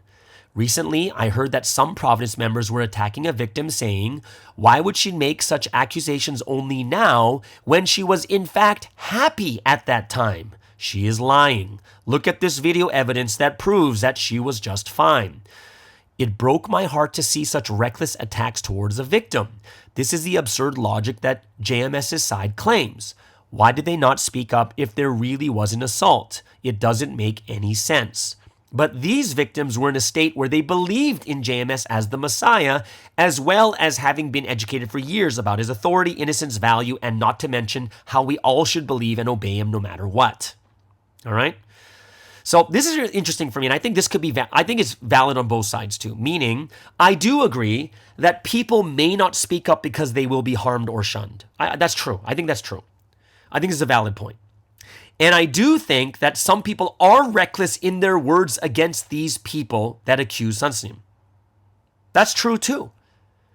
But the biggest point we still have to figure out is, are these accusations true? And to say that, oh, they said reckless things against these victims. And the answer is, we don't know if they're victims. They're alleged victims. We can't say that someone is guilty just because I say they are, or that this happened to them, right? That's like the Wild West. Anyone can say anything they want. We can only base it on what we learned and what we have seen with our own eyes of Sunstein, right? Until there is some evidence that comes out that shows us, right? Or there's some other like real good evidence. See, the problem I have with these arguments is that this ex-IMD director is already saying that they are telling the truth and Sunstein is guilty and that we're all liars, right? But the reality is we don't know that they're telling the truth. We can't base it off just because they said it's true. We need evidence. We need some type of proof, right? We do. The letter goes on. One of the things Providence especially educates members about is this. There are times you might not understand what the Messiah does or says. Do not be tested at those times by your own thoughts. If you pray deeply, you will one day realize what it's all about. Now, I've heard this before, but is this talking about crimes like murder, sexual assault, these types of things? Really? Is that what we're educating about? Also, and then the letter goes on. Also, if anyone ever mentions anything about JMS in a negative or questionable tone, members categorize such a person as a failure in faith or a shallow person who judges rashly without praying deeply, and they look down on him or her, considering them as weak. In such an atmosphere, it is simply impossible to be able to, 1, perceive his actions as problems, and 2, tell someone about it immediately. Trying to overcome such a dreadful conflict that cuts your soul by faith alone, struggling to survive and stay happy as we are all supposed to be, it is such a complex pain that no one could understand unless he or she went through it himself. And part of that is true. I agree with that too. Yeah, if it gets to that point. And I agree with what they are saying, right? Yet, like, the only thing that's still, I haven't got anything is this is no longer an argument trying to prove what they're saying is true. This is more of an emotional or persuasive argument. There's no true argument. There's no true facts and evidence. It's much more emotional, and there's a lot of assumption involved. And that's why it's very, very hard for me to, they're coming from their side, we're coming from our side, prove the sides, right? So far, with the people who have accused Sunstein, we have seen fake stuff come out. You know what I mean? So that's why it becomes harder for us to really believe. And that side also should be understanding our side is, and I think this ex-IMD director does understand that people think she's lying. Or she can't be trusted because she did flip-flop, right? That's just, she's paying the price for flip-flopping, right? So she goes on in the letter saying, I wanted to remove myself from all this confusion, so I spoke to JMS many times about wanting to step down. He would tell me things like, God's history will fall through if you don't do it. If a person doesn't realize the value of being next to the Lord, God will abandon him or her. There was a time I didn't want to continue to carry out my mission, and I almost died at that time, okay? And she said, he endlessly convinced, threatened, and gaslighted me. The more I mentioned leaving Wolmingdong or stepping down, the more obsessed he would become with me, and he kept me closer by. Okay? I also continuously expressed to Joan that I wanted to step down from IMD, but she encouraged me to continue on, saying, there is no one who can replace you for Western nations just yet.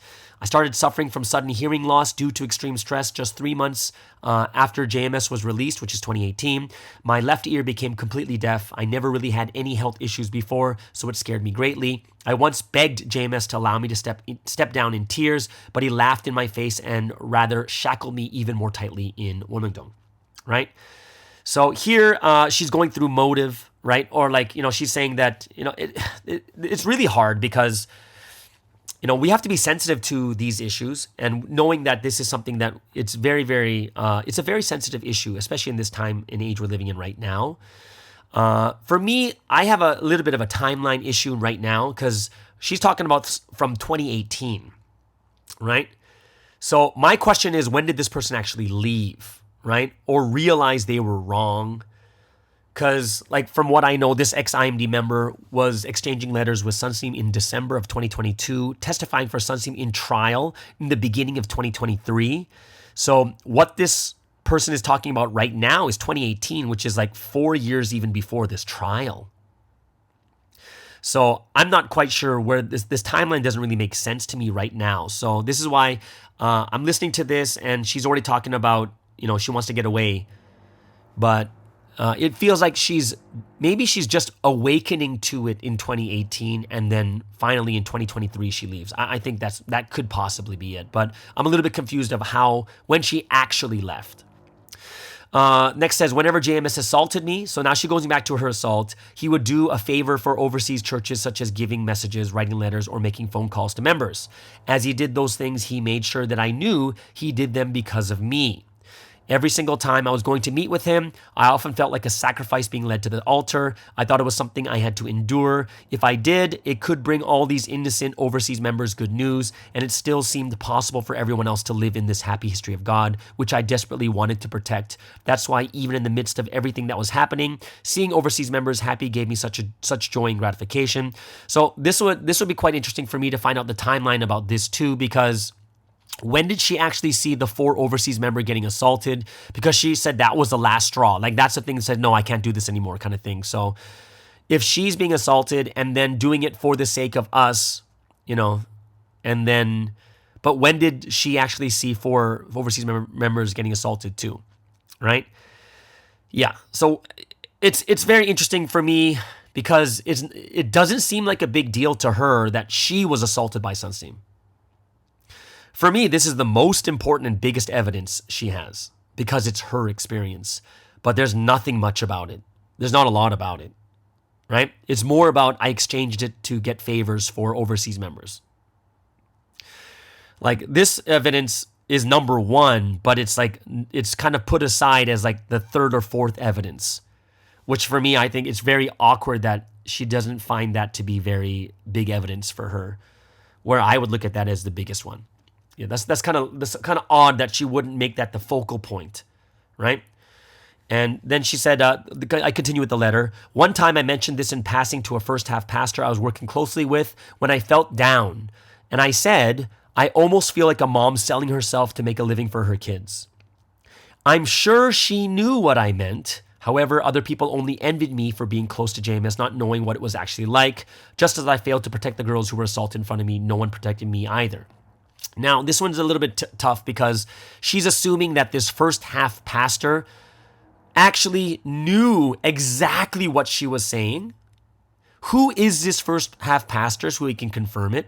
And this is just an assumption. I knew she knew what I was talking about. Oh, she knew exactly what I meant. How sure are you about that? Did you ask them? So can I ask this person?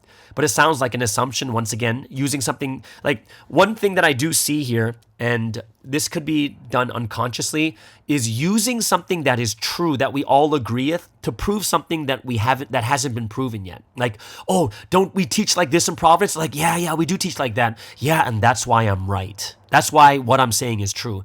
It's illogical. It really is illogical. It's not reasonable to think that way, to tell something that is true and then use that as my reason that what I'm saying is true. And that's why I find it not very convincing. Then it goes into, I knew JMS would never let me off the hook without a mission, so I made an excuse in 2019 telling him I want to head lead a church in Korea instead.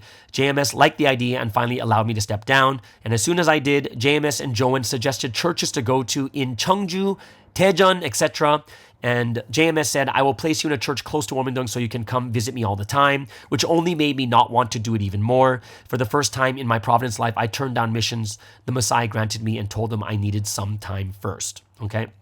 So, yeah. And then for the next 3 years, JMS continued to try to give me different missions, but I avoided him and remained quiet. I tried lecturing individuals, but couldn't teach with the same conviction as before. I felt like a huge failure for not being able to appreciate working closely with the Lord. My heart of wanting to do a mission had completely died, and I didn't know how to reignite the fire. I was embarrassed for having become a deadbeat in God's history, and when the Lord had raised me that much, and for that I feel extremely guilty. Right? So number one is we cannot discount her feelings. This is what she truly feels, or this is what she's saying that she went through. And it could be something she genuinely felt. So she's free to tell her feelings and emotions. And like I said, the only issue I have is that this does not add to the story. It does not prove anything. And the assumption this person has is that we all think that everything she said is all true when we don't. We don't know if it's true. And basically, she's just saying, this is all true, and this is what I was thinking and feeling. But, we got to go back to, is she trustable source or not? Right? So that's why it's hard to trust anything she says. I'll continue. Then a member told me that there was a minor who was assaulted by JMS, and this person counseled with Joan about it, where she said, it is true, JMS has committed 6 crimes. I found out about all these things for the first time only after he came out of prison. I was so shocked myself. And then this person says, when I heard what she said, I felt my brain was shattered into a million pieces out of tremendous shock, right? So once again, we go into blaming KJS for something we all know is wrong, right? Like, I know, like one of the families I know who is saying that a minor, they said that their daughter was assaulted. But the bigger problem I have now is where is this family? They're no longer in Providence, but yet they're not going to sue Sunsteam. So they're okay. They're just going to let it go that Sunsteam assaulted their daughter and they're not going to do anything about it. Right? That's something I'm like, well, that's kind of interesting. If that was my daughter, I'd be doing something about it for sure. Right? Like, shouldn't they bring a lawsuit to Sunsteam now? Because, when they spoke to me directly, like there's a family that spoke to me directly, they said how much they loved and respected Sunsteam, how much they didn't want to destroy Providence, but they want to see it get better. But they left Providence, trying to take as many people as they could out. So why aren't they doing something now, right? Or are the parents okay with what happened and they're just going to let it slide, right? A lot of this is just hearsay right now because we don't know what is true. We can't say, oh my gosh, I can't believe that happened, because we don't know, right?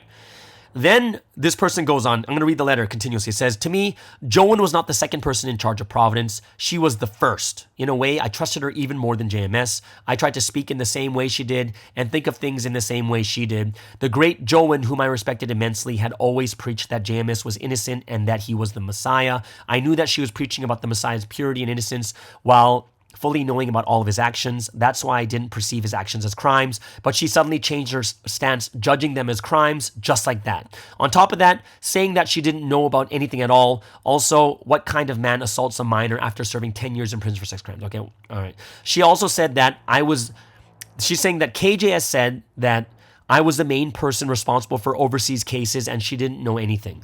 For Korean cases, she mentioned a few secretaries and said it was all them. I've never connected a single woman.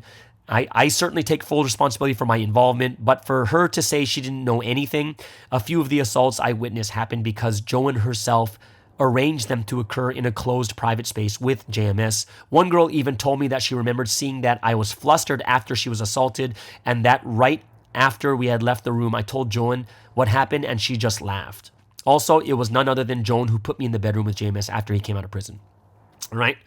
So right now, this feels like a big spat between KJS and this ex-IMD director. So blaming a lot on KJS for this, it just seems like a fight that they're going through right now, like the two of them. And these are stories that none of us can prove. We just don't know, right? But to cite KJS as the reason why she was shattered, one of the problems already is she thinks she put KJS above Sunsteam, which is a big problem. But when we've already found out about KJS's real lifestyle and the life of like the life's a sin she was actually living, which means that she shouldn't have been trusted. So even what she says, why would you take it as a grain of salt? Even if this ex-IMD director trusted in KJS and all the things she says, like, oh my gosh, this proves even more that Sunseem is wrong. But then after you hear about how KJS really lived her life, you should step back and say, oh my gosh, KJS was a liar all the time. How can I even trust what she says? Then you shouldn't be shattered anymore. Because now you know that KJS lived that type of lifestyle and what she says actually is discounted. Because she lived that, she was living a life of sin like that, right? So it's very interesting how she's citing KJS as one of the proofs that, KJS said it's all true, that these are all crimes. Yet now we already know that KJS was living the life of crime, and we can't even trust the things she's saying. She was just trying to get the money, and she was living that lifestyle of sin, right? So this is, for me, it feels like it's just a spat between the two of them now. I'll continue as we get to the end of this letter. Late at night, when he was sleeping with only his underwear on, she left me there saying, for tonight you can be in charge. Serve him well. Then she left to go home saying she was tired. Horrible things happened to me that night. However, I still wanted to protect Joan and JMS despite all that. After all of this, how can she say that she's the only innocent person here and that she's never connected a woman? Okay? At that time, everything in my head shattered and hit me. Joan is nothing more than a liar who's trying to protect only herself, and JMS is not the Messiah, but nothing more than a criminal, sex criminal. If there was a true history of God, this person who was called an apostle shouldn't be conveniently changing what she says based on the situation just to protect herself. Shouldn't she continue to preach the very words she preached in tears until now, despite the tribulations and difficulties that come? Joan had chewed us up and spit us out. Okay? So yes, we agree. We all agree. KJS is a criminal and a liar. We know that even more now after we found out all the lifestyle she lived. So we understand that, and that's true. And she almost sounds like she's projecting herself, because guess what she said here, right? A person who is called an apostle shouldn't be conveniently changing what she says based on the situation just to protect herself. We could say this about the ex-IMD director. Everything protect, even go on the stand to protect Sunsteam, and then when she's threatened with jail, she changes her mind conveniently to protect herself. We could say the exact same thing about this person. She's doing the exact same thing that KJS did, right? So we could even say then this ex-IMD director chewed us up and spit us up. We could say the exact same thing about this person too.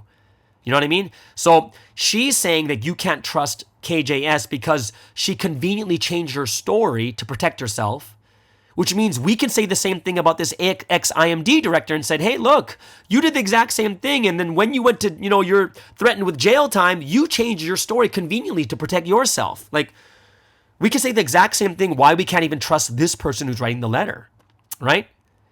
And then she goes on to talk about one time Joan said to me, Sunseem has one of his secretaries right next to him. Why doesn't he just touch her? Why does he have to keep touching other girls? Whatever, da-da-da-da. When I heard this, I realized that what her true intentions were, because it would be difficult to fully control and contain JMS. She had placed people like me and the secretaries by his side, people with absolute faith, people whom he could assault as much as he wanted. Joan wasn't trying to prevent sexual assault. She was trying to prevent scandals surrounding sexual assault. And after she told me this, she laughed and said, I guess this person's reaction would be so fun. So Joan acted like she had the right to choose who should be victimized. She knew victims would turn into perpetrators. It was only obvious. So right now we're seeing that all this is just her saying what she's saying that happened. It is all hearsay at this moment, right? But she's trying to get very, very emotional. Like, oh my gosh, Joan said that? Oh my gosh, that's so crazy. Like, this is something where it's very, very emotional, trying to make KJS look so bad that we're going to be so shocked by the emotion that we're going to just believe, right?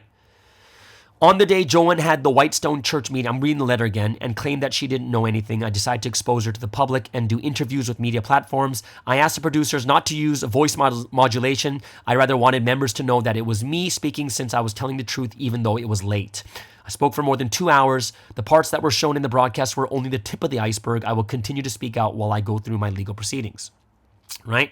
So once again, this is all after the fact, which means it was done after March 2023, after she was threatened with jail, and then, her story changed, right? So this is why we're kind of in a similar situation where we don't know how we can trust her.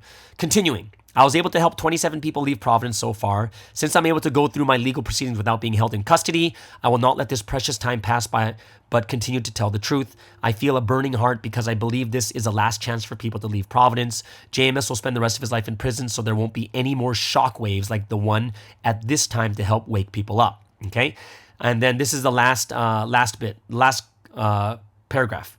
After I had left, at first I tried to be positive, telling myself that I had happy memories, that I grew as a person, etc. But the truth is, all I have left now are the continual nightmares that haunt me every night. The guilt, the legal punishment, and the criticism from the world. I sincerely wish that no one ever has to go through what I have experienced. But to all the girls who already have and still haven't left JMS, I want to tell them this. As painful as it is, as it seems to face reality, and as scary as it is to come back to the real world, it is better to get over with and have a fresh start. Please leave while you still have a chance. Thank you for reading my lengthy statement.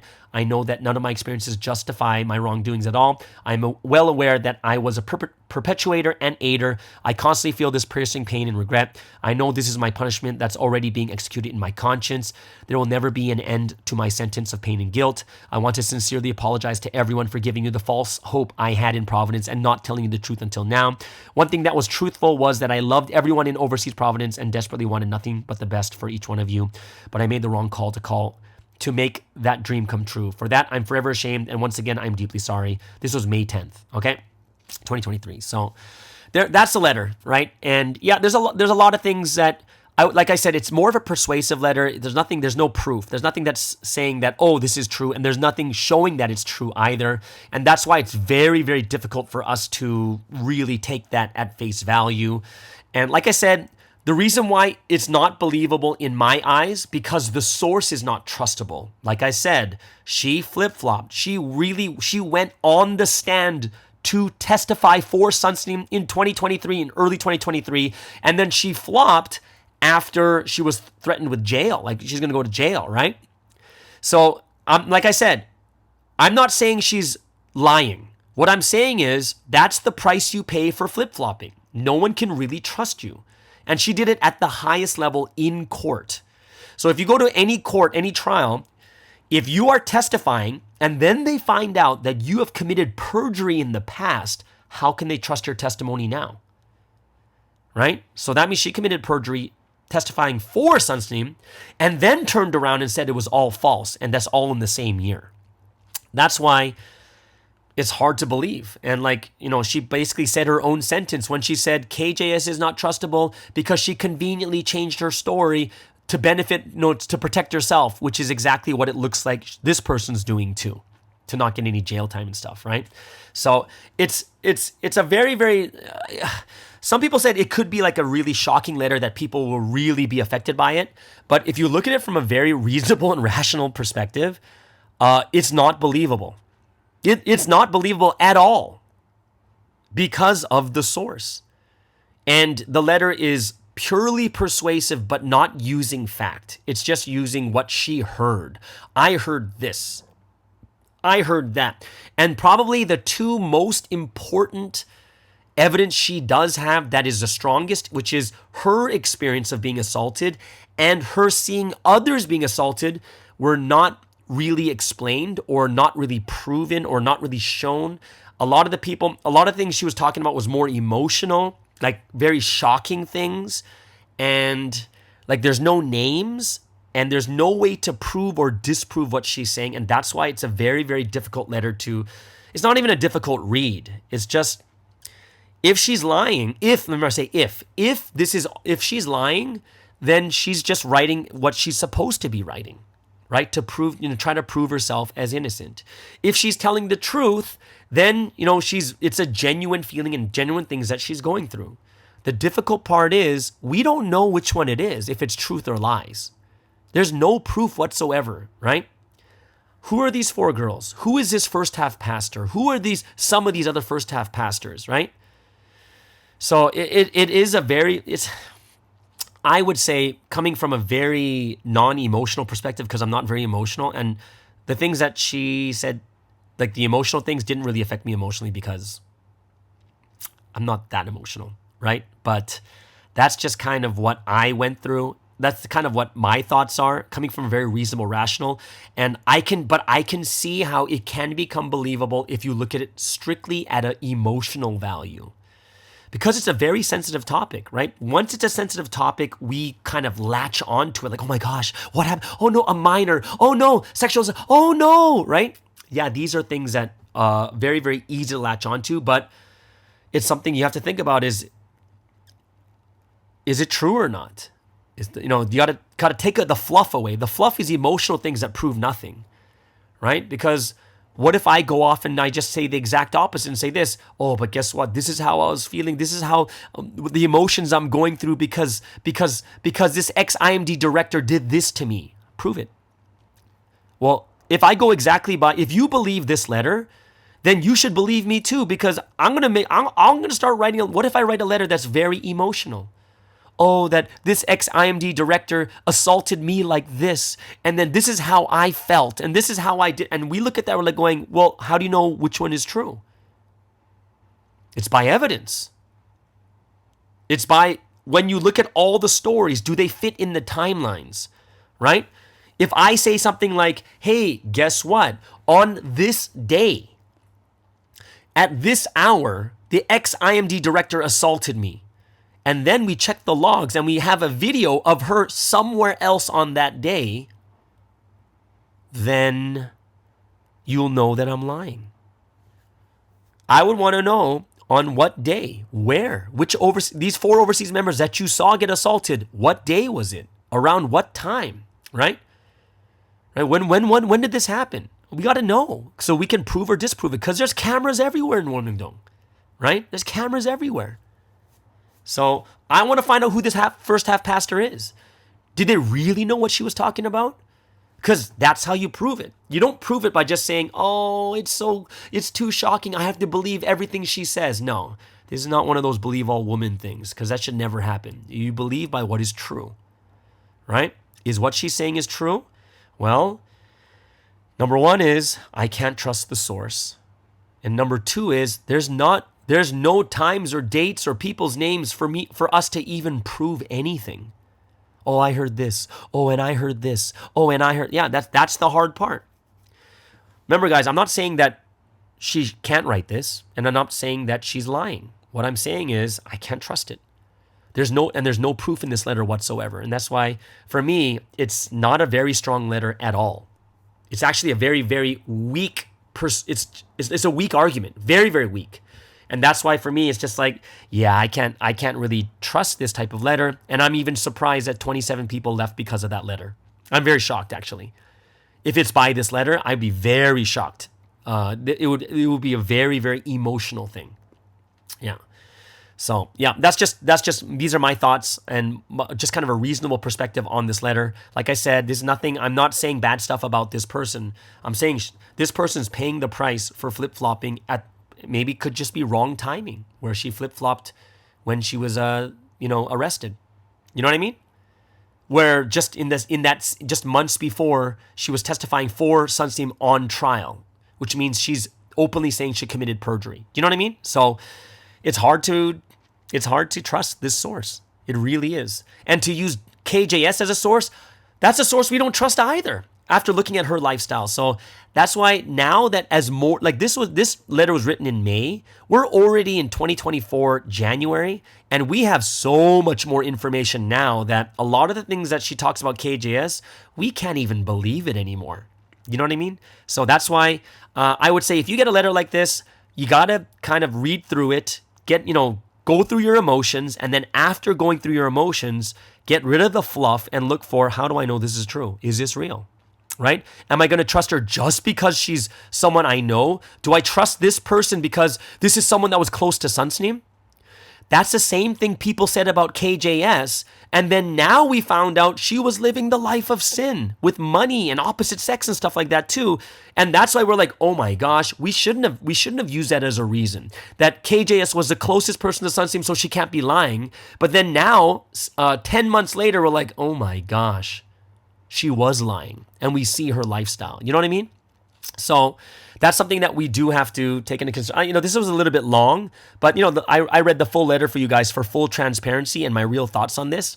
And I hope it's something that helps you guys out too when you guys listen to this type of thing too. Okay. So there it is, guys. That is the Tuesday podcast. It's, an hour and 48 minutes. It's almost an hour and 50 minutes, but I'll end here. Everyone, if you have any comments, go ahead and let me know. Please do not write anything disparaging about this person. Don't even write their name. I'm sure many of you know who this person is, but please don't write anything bad about them. But remember, I'm coming in strictly from a reasonable, rational perspective on this, okay? So there it is, guys. That is the end of today's Provi In The Media. Hope you guys really enjoyed it. It was something more insightful. And I hope that you guys will, have a great and awesome day. And we'll see you guys tomorrow on the Morning Star Drive on 117.8. It's the Morning Star Drive 117.8. You soaring up with sky, now's the time, don't delay. I'm sitting in my ride and it's time to fly. So let's realign, just listen and feel your mind. I'm burning with desire and the passion. Nobody can stop me when I'm like this. I got my head in the zone, I'm on the Morning Star Drive, I'm burning with desire and the passion. Nobody can stop me when I'm